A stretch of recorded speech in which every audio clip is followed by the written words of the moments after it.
E, rapaziada, então, dando continuidade aí aos vídeos de doenças autoimunes, vou falar um pouco da doença de Sjögren, tá? A síndrome de Sjögren, ela é uma doença também autoimune, tá? Eu vou falar um pouco dela, sobre tratamento, sintomas, né? Sobre ela de forma geral. Bom, qual vai ser a definição da síndrome de Sjögren, então? Ela vai ser uma doença autoimune, tá? Inflamatória, ou seja, vai causar inflamação onde ela for afetada. E onde ela afeta mais vai ser as glândulas exócrinas, tá? Ela pode ser caracterizada também como uma exocrinopatia, tá? Ela vai afetar principalmente as glândulas da boca, as glândulas salivares, tá? E, e também a parte das glândulas lacrimais, tá? Principalmente. Essas vão ser as glândulas exócrinas mais afetadas na síndrome de Sjögren. E aí, por consequência, a gente vai ter como principal sintomatologia dela a xerostomia e a xeroftalmia. A xerostomia é a boca seca, né? Por causa que a gente não vai estar secretando saliva o suficiente. E xeroftalmia vai ser o olho seco, porque a gente não vai estar produzindo saliva, perdão, vai estar produzindo lágrima o suficiente, né? E a lubrificação do olho ela vai ficar, né, debilitada. Bom, a epidemiologia da síndrome de Jordan, então, ela vai ter uma relação de 9 para 1, tá?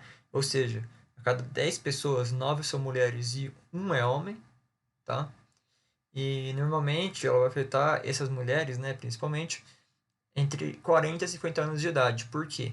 Porque nessa idade de 40 a 50 anos que a gente vai ter os sintomas mais característicos da síndrome de Sjögren, tá? Que vai ser a parte que eu falei, das glândulas exócrinas, propriamente dita, como é na glândula salivar, nas glândulas salivares e na parte lacrimal, né, no aparato lacrimal. Então, nessa idade que a gente vai começar a ver os sintomas específicos, a gente vai conseguir diagnosticar o paciente. Bom, então, a etiologia, que eu falei, ela é uma doença autoimune, né? A gente tem base que a síndrome de Sjögren, ela é autoimune, eu vou explicar a fisiopatologia depois, tá? Mas a gente não tem uma confirmação, né? Então a gente coloca que a etiologia ela é idiopática, né? Ela é desconhecida, a etiologia da síndrome de Sjögren. Por mais que a gente tenha alguns resquícios que ela seja autoimune, infelizmente a gente não tem essa consistência, né? Essa certeza absoluta. E a gente tem na síndrome de Sjögren dois tipos de síndrome de Sjögren, né? Que é a síndrome de Sjögren primária e a síndrome de Sjögren secundária, tá? A síndrome de Sjögren primária é onde vai ter só ela, vai ter a síndrome de Sjögren propriamente dita, só a síndrome de Sjögren exclusivamente no paciente, tá? E aí vai ter uma causa que a gente não vai conhecer o porquê, né? Por que essa síndrome de Sjögren aconteceu no paciente. E tem a síndrome de Sjögren secundária, que ela está associada com outras doenças autoimunes, como lúpus, artrite reumatoide, tá? Fiz um vídeo sobre elas, inclusive eu cito a síndrome de Sjögren em uma desses vídeos, né? Então, a síndrome de Sjögren vai estar totalmente relacionada com a questão das outras doenças autoimunes, tá? Bom, qual que vai ser a fisiopatologia, então, da síndrome de Sjögren? Bom, como eu falei, a síndrome de Sjögren vai afetar principalmente as glândulas exócrinas, tá? Ela pode ser considerada também uma exocrinopatia. O que ela vai causar nessas glândulas, então? Ela vai causar destruição acinar, tá? E uma hipofunção glandular, ou seja, vai diminuir a função glandular e a destruição acinar vai ser a destruição do tecido, provavelmente dita, tá? Então, a gente vai acontecer isso aí na síndrome de Sjögren em relação às glândulas. E por que isso acontece? Bom, essas glândulas, elas vão ser atacadas pelo nosso corpo, infelizmente, por isso que é denominado autoimune, tá? E quem que vai atacar essas glândulas exócrinas? Vai ser os linfócitos TCD4+, e as células B que são autoanticorpos, tá? Nos linfócitos TCD4+, eles vão liberar interleucina 2 e interferon gama, tá? Para fazer esse ataque aí nas glândulas exócrinas. E as células B, elas vão ser autoanticorpos, então elas mesmas vão atacar essas glândulas exócrinas aí, tá? Quando a gente, quando a gente faz o diagnóstico da síndrome de Sjögren e a gente vê que as, que as, que as glândulas exócrinas estão sendo atacadas pelo linfócito TCD4+, com a liberação de interleucina 2 e de interferon gama, essas são mais propensas a ser mais. Ter uma sintomatologia mais leve, ser uma síndrome de Sjögren mais leve, tá? Quando elas são atacadas pelas células B, que são autoanticorpos, elas vão tender a ser mais graves, né? Então, a gente tem uma diferença aí da parte do linfócito CD4+, que vão liberar interleucina 2 e interferon gama, e as células B, que são autoanticorpos, tá? E com isso, as células glandulares, né, as glândulas exócrinas, elas vão ser infiltradas, né, por esses linfócitos aí, essas células B. E aí vai causar essa sintomatologia aí da síndrome de Sjögren, tá? Que é muito específica.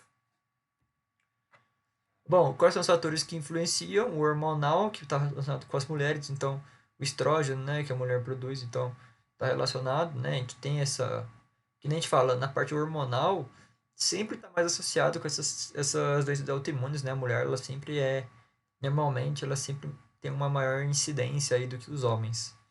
Infecções virais, né?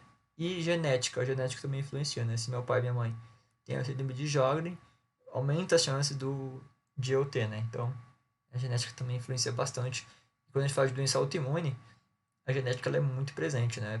A genética, a questão hormonal da mulher, infecções de forma geral, raios de luz, raios de sol, que não é o caso, e cigarro, eles são os fatores de influência muito altos das doenças autoimunes, que nem eu já mencionei em lúpus, artrite, falei na parte das miastênias graves também. Então, elas são muito influentes, né? Aqui só vai ser esses três. Bom, a clínica da síndrome de Sjögren, então, como eu falei, ela vai ser uma doença, uma exocrinopatia, vai afetar as glândulas, as glândulas exócrinas, tá? Porém, ela pode ter sintomas também não glandulares, que a gente vai chamar de sintomas extraglandulares, tá? Que eu vou explicar também. E na síndrome de Sjögren, a gente vai ter os sintomas inespecíficos aparecendo no paciente, né? Porém, os sintomas mais específicos, que vai ser a parte dos sintomas sintomas das glândulas exócrinas, ela aparece depois de 8 a 10 anos. Então, por isso que eu falei da questão da idade lá, de 40 a 50 anos. Porque, às vezes, o paciente tem essa síndrome de Sjögren faz um tempo já, ela tem, né, a questão do sintoma, mas os sintomas são muito inespecíficos, né? Febre, essas coisas. Então, não tem como diagnosticar uma pessoa com síndrome de Sjögren nesse nível, né? Então, aí depois que começa a ter os sintomas, né, sintomas específicos, que vai afetar as células das glândulas e a glândula em si, aí a gente consegue ter uma ideia de que pode ser uma síndrome de Sjögren. Fora isso, não tem como a gente saber, né? Bom, os sintomas glandulares, então, falando das glândulas, como eu falei, ela vai afetar principalmente a boca e o olho. A boca por causa das glândulas salivares e a parte do olho por causa das glândulas lacrimais, né? Na boca, a gente vai ter a xerostomia, que vai ser a boca seca. Então, a boca não vai conseguir produzir saliva, né? Por causa da xerostomia, a boca vai ficar seca. O que pode acontecer com isso? Pode acometer cáries, pode ter disfagia, porque a gente vai ter mais dificuldade para processar o bolo alimentar, né? Sabe que as glândulas têm a questão química, né, nelas, que ajuda na parte da digestão. Vai causar uma hipertrofia das glândulas salivares, já que as glândulas salivares vão tentar produzir mais, causando uma hipertrofia nessas glândulas. Quelite e queimação, porque, né, a gente vai estar, a boca não vai estar lubrificada, então pode acontecer essas duas questões aí devido à falta de lubrificação pelas glândulas salivares. A parte do olho, então, a gente vai ter xeroftalmia, que vai ser o olho, né, o olho seco, então a gente não vai ter uma lubrificação no olho. Pode acontecer o quê? O eritema nos olhos, que é o olho ficar vermelho, vai ficar muito irritado, né? A dor nos olhos conjuntival, né? Vai ter a conjuntiva. Vai ficar, como eu falei, não vai ter lubrificação com a xeroftalmia. E infelizmente, né, o paciente vai ficar com esse ardor aí.